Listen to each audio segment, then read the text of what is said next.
Hi, I'm Melinda Gallant, and I want to welcome you to another Cape Conversations. Oh my gosh, we are going to be talking with the new maestro of the Cape Symphony Orchestra. Fantastic person. So come along, let's have another Cape Conversations.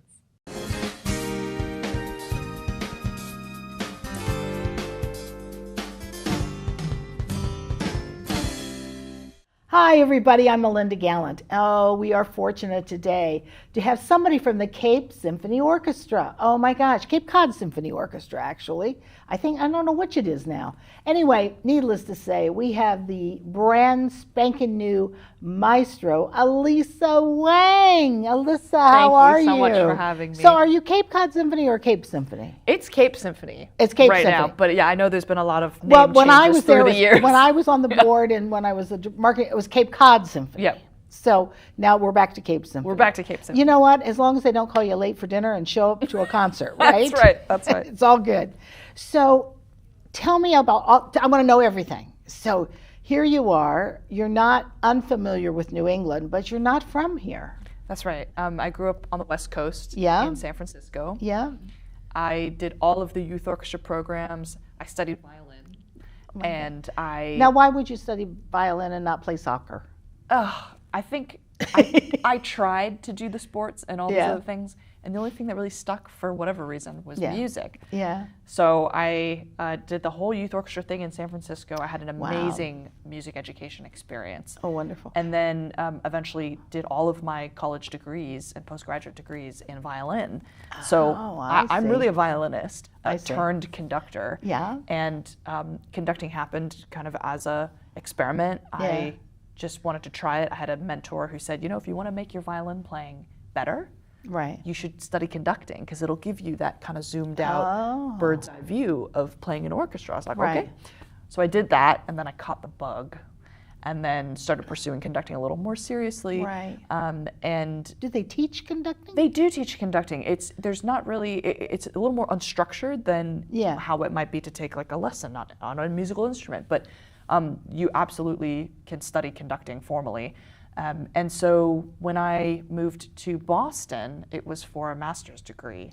So that's why I came to Boston and then just stayed. Now, you were at the Boston Conservatory? I was at the New England Conservatory. New England Conservatory, okay. And I had 3 great years there and fell in love with the art scene in the Boston area. And despite the weather? Despite the weather. Well, wait a minute. You went to undergrad in Pennsylvania. At Carnegie Mellon, which has some of the worst weather you've ever seen. I think it's actually worse than Boston because Boston's on the water. I think it was worse than Boston. Yeah. And I was there during the snowpocalypse. Oh, my God. Where it was just like feet and feet of snow. And coming from California straight into the snowpocalypse, I remember thinking, I think I'm not prepared for this weather. Well, and the other funny thing is, my sister used to live in Danville, and that's where you grew up. I grew up in Danville. Danville, California. And I've never met another person outside of that area who's ever even heard of Danville. So. Well, it's to me, when I go visit her, and I used to visit her, we used to go back and forth, but she, she always said, this is such an artist's area. Mm-hmm. Everything from community theater to music to wonderful restaurants, which is also part of the culture there too. Yes. It was a great place to grow up then. It was a great place to grow up, and I had that access to this incredible music education experience. Sure. So the level of the youth orchestras was really high there, and I had really great violin teachers. So that was part of, I think, the luck that got me here is that I was just raised in a really great area. So. Oh, that's wonderful. Yeah. Wonderful. So you were at New England Conservatory, and what happened? You got a gig down here? That's right. So I was a master's student at New England Conservatory and was just looking for work.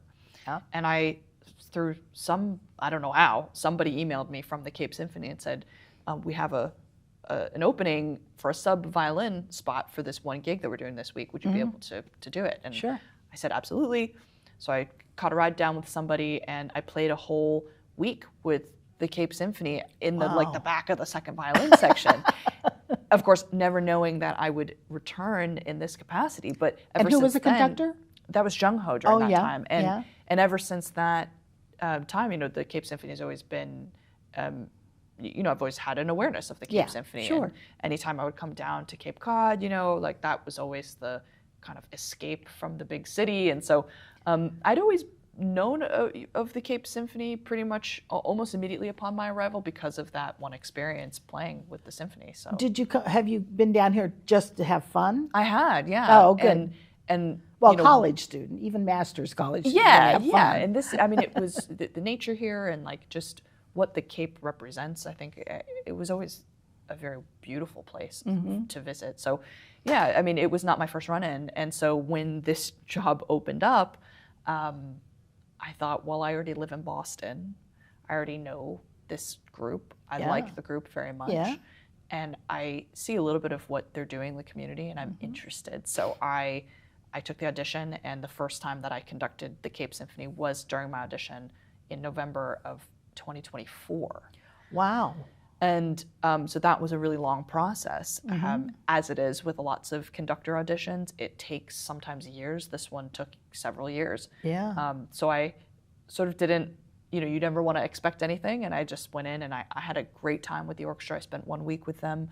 And I felt like there was an immediate connection with the orchestra. We got a lot of good work done. Like I'm always looking when I'm conducting new groups to find where we start and where we end. And if it feels like there's a lot of progress, then it makes me really excited. Sure. And then I learned all about their extensive music education programs, the preschool that's attached to them. Which is amazing. And then all of the stuff they're doing in the community. And I thought, okay, this is a really special organization that has a huge impact in this community. It's a really integral part of the Cape Cod community.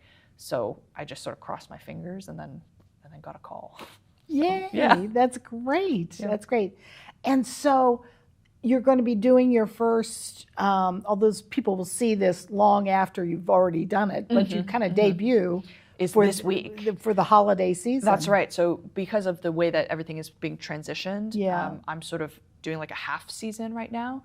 Starting next September, I'll be fully in as music director, and all of those concerts will have been programmed by me. Oh, wonderful! So because this program until spring was done by somebody else. Exactly. Yeah. So I'm interested in consulting with like a team of musicians in the orchestra about programming, and I'm working with them right now to try to curate a really exciting program starting next season. Wonderful. And I'm using this year to kind of ease my way in. Yeah. Hilariously, the first concert that I'm doing as music director is their Holiday Pops program, which is not a program you can ease into.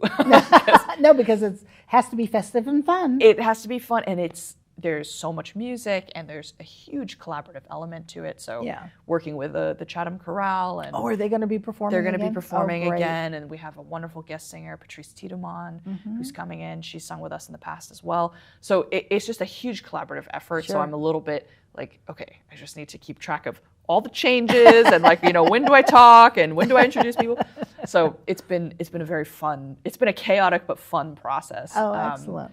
So you're young, you can do it. So Piece of cake. That'll be my first, Yeah. And then I will return again in January to conduct a Masterworks, a classical concert, and wonderful. then again in May and I'll close out the season with that. So, and then we're off. Then you're off for a few months. So, and then what's interesting about the Cape Symphony really is the fact that they have musicians from the Boston area, local musicians as well as Boston musicians, and some are retired and some aren't. That's right. It makes it a nice mixture, I think. It is, yeah. I mean, we're open to taking the top talent from all around. I mean, this is the New England way. Yeah. Right? When you play in an orchestra in New England, you could come from New Hampshire, New York, Connecticut, Rhode Island, Boston. I mean, people are really coming from all over because it's such a movable area and an accessible area. So yeah, we have players from all over, and we also have players from Cape Cod who live on Cape Cod, which is incredible. Right. So you do other things too, though. You have side gigs, which I've read about. Yes, so tell me about those. Very hodgepodge life right now. So in addition to violin, I mean, I don't play violin nearly as much as I used to, but I'm still hanging on. Yeah. So I am a member of the Boston Chamber Music Society. Oh, wow. So I play chamber music concerts with them multiple times a year. I get my chamber music fix through that, and I'm so grateful and happy to have that. And then I'm also the co-founder and conductor of the Boston Festival Orchestra. Oh, wonderful. Which is a summer orchestra that plays in Boston local for the people who live and work in Boston. Right. And that's been a passion project for the past 6 years, and wonderful. Really started from You're the founder? My God, you're so young. I'm the co-founder, and my friend Nicholas Brown, who was also a student at New England Conservatory with me. This was what we did right after we graduated. The pandemic started, and then our attempt to try to bring back music into the community. That was what was born, and we're still going 6 years later. That's wonderful. So that's like a summer festival orchestra, just a really beautiful organization. And then I'm also the music director of the Cincinnati Ballet. Oh my goodness!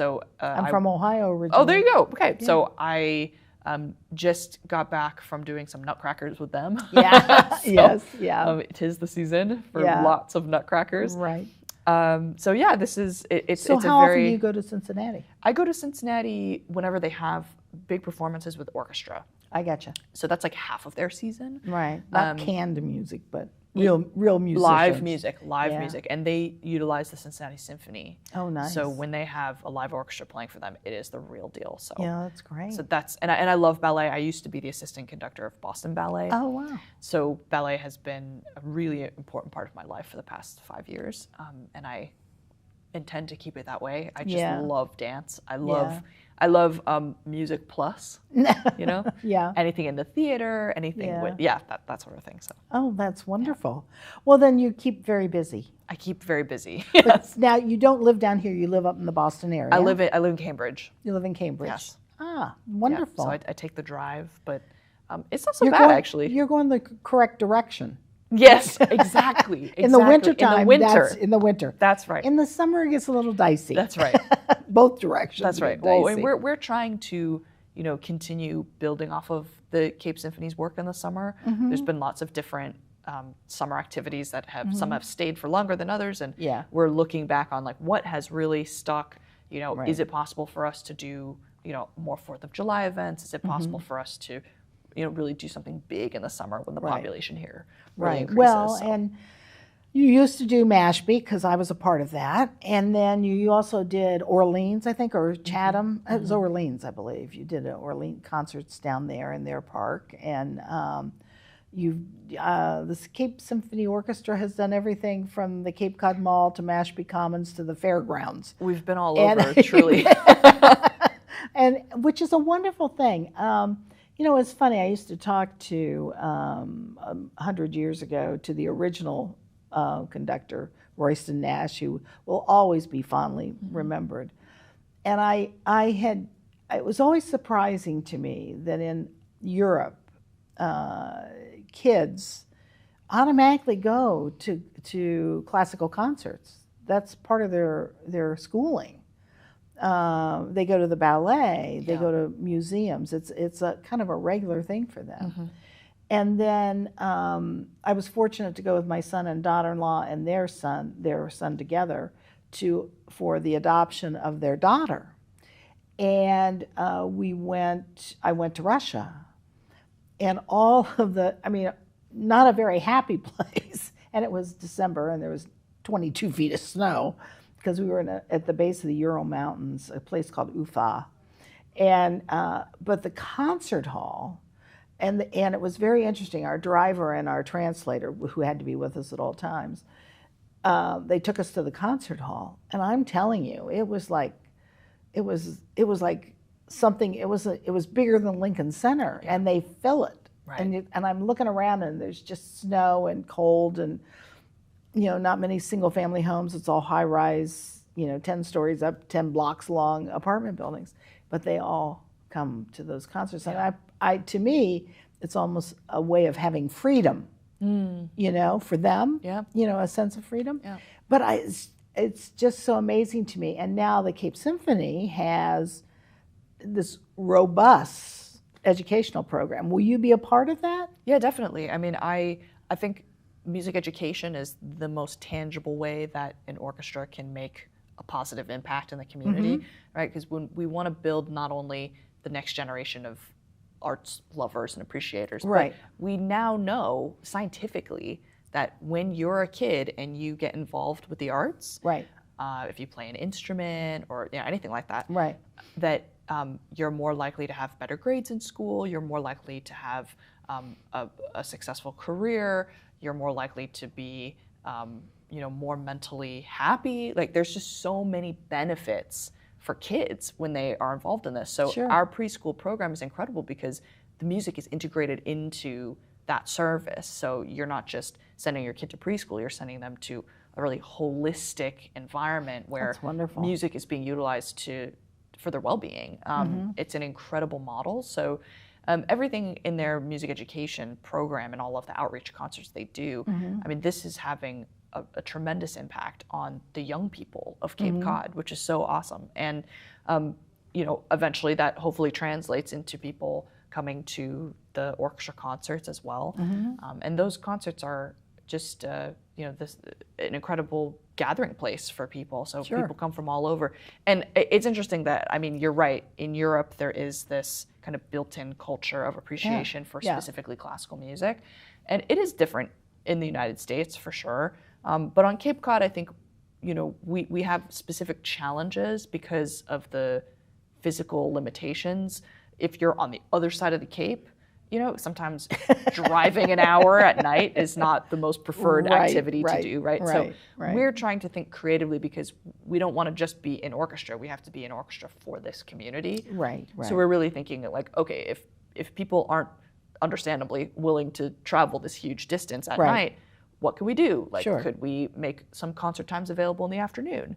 Could we send the orchestra actually to them instead of having them come here? So all those ideas, I think, it's all part of the innovation that's coming out of this organization. Well, and our demographics. Yeah. Our demographics are old. It's a huge part of it. And we can't just put on concerts imagining that the demographic is different than it is. I mean, we have to really serve the community. You have to do kind of a nice mix. That's right. But at the same time, we want to bring in, younger people, more diverse audiences. And we want to do all that. So a lot of my programming decisions in the future are based on like, how do we have greater audience attendance, and we want that staying power. So we want people to really not just come once, but to say, I had such a great time, an incredible personal experience at this concert that I want to do it again. So I'm really excited about what we're building for the future, and everybody's been so like welcoming and open to my ideas. And wonderful. I kind of came in saying, okay, here are some things that I'm interested in, and everyone went, great, we're on it, let's do it. So wow. It's just been an incredible reception. Oh, that's wonderful. Good for you. And you're going to keep living in Cambridge, right? Because of the commute isn't that bad. It's not so bad. It's really not so bad. And I do stay on the Cape for extended periods of time if I have to. And, and honestly, I love any excuse to come down here. So they invite me, can you come down here? I'm like, sure, no problem. So. Well, it's funny because wouldn't it be great? The Cape Cod, because of the pandemic, which I think changed everything. Of course. It changed everything. I need to ask you this, did you do Zoom concerts? I didn't do any Zoom live concerts, but I did record a lot of things that were then streamed on platforms. Oh, nice. But I have to say, though, I never want to do that again. I personally hate Zooms. Everybody else loves them except for me, and I hate them. There was just something. I want to be in person. I prefer to be in person. There was something so awful about playing a concert for a microphone. And then all you're thinking about is all the mistakes you're making, and like, is this good enough to go out? And so there was no performance. There was just recording.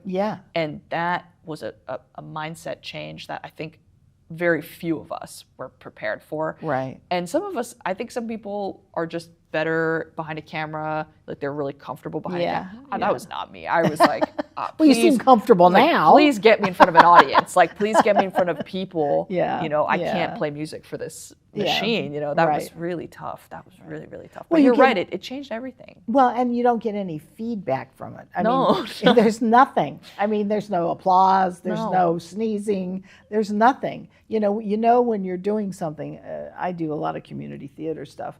And I know when people start coughing, it's like, oh, this is not good. I think what it illuminated for me was that I realized for the first time, this was maybe one silver lining of the pandemic for me, that I realized for the first time that I'm really not doing this at my jobs and pursuing this art form because because I love it. So this sounds kind of weird. Like it wasn't because I was like, oh, this is the only thing I love to do. Like there's plenty of things that I love to do. Sure. You know, it didn't have to be a musician, but it illuminated this strong desire to serve people through music, and it became clear that if there's no people, then there's no purpose for me. Right. And it became a very clarifying moment of sort of like a mission-driven reality that like, oh, I'm actually doing this because I want to show people, I want to interact with people, I want to teach people. Like that's why I'm doing this. So when everything started coming back, I was so, I don't remember exactly the first concert I ever did. I think I was playing violin.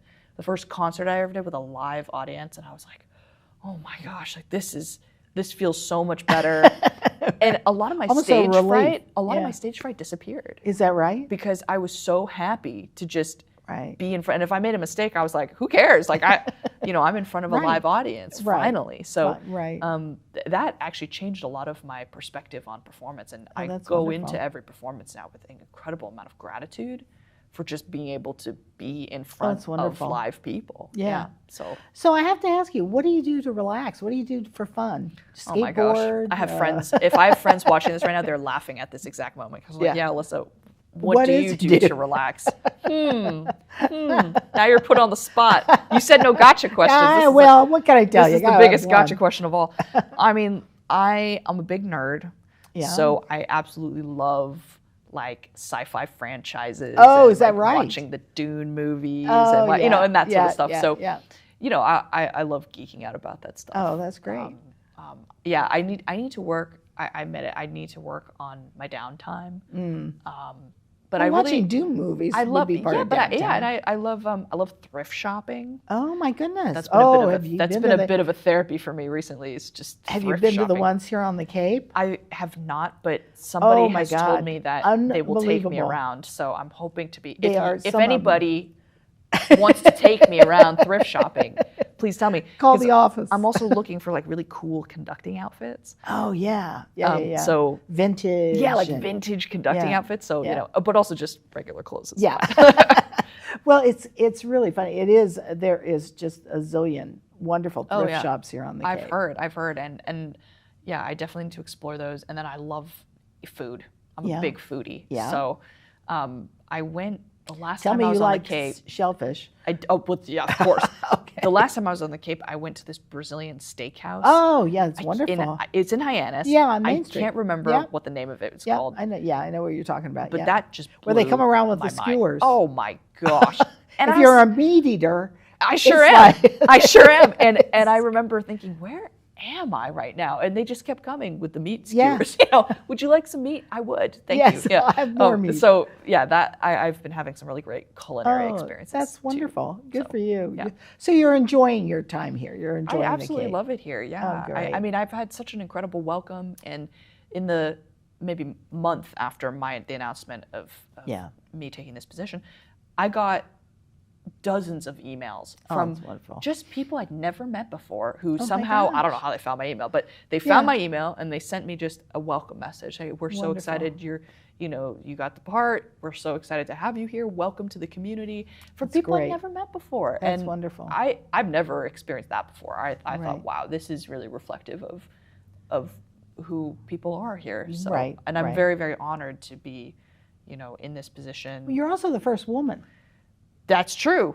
which not that should matter. Not that there's anything wrong with that. I don't think anybody's ever brought that up before yet. Well, but this might be the first. You are the first. Yeah. I mean, it's. And I know people go, well, it doesn't make a difference, but it's a milestone for. Well, I'll put it this way. But you're the best. I have never been conducted by a woman. In all the years I've been playing violin. Well, there you go. In orchestra, not once have I ever been conducted by a woman. If I had been conducted by a woman when I was younger, I might have realized sooner that I wanted to be a conductor. Right. But it never. You're great. It never even occurred to me. That's and wonderful. I say Role this. model. I say this honestly. It never occurred to me to be a conductor. Right. Until I had a mentor say, you should try this thing. And was it a woman or a man? It was a man who's been my biggest mentor, and I've had support from many incredible male mentors. Of course. Most of my mentors have been men. All of my conducting mentors have been men. Right. Most conductors are men, so that's why that right. works. But I have been propped up by so many incredible men who have taught me, what I know about music and have given me these opportunities, to take it and run. So, I think I do think of myself as a female conductor, like that's an inescapable fact. Like I am a woman and I am a conductor, and there are not as many women conductors as there are men. Absolutely. It's very imbalanced. Right. That's just the reality. But I think what I strive for is just to get up on the podium and do the job that I have to do. And it's great that there's representation built in, and that when I conduct and there's little girls in the audience and they see me, like I know that there's so important. That's a great representation. Yeah.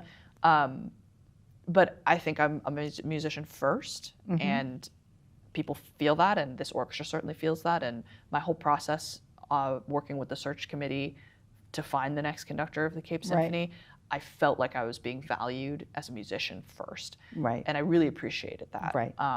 So yeah, I mean, I'm happy to have that kind of representation in what I do. Yeah.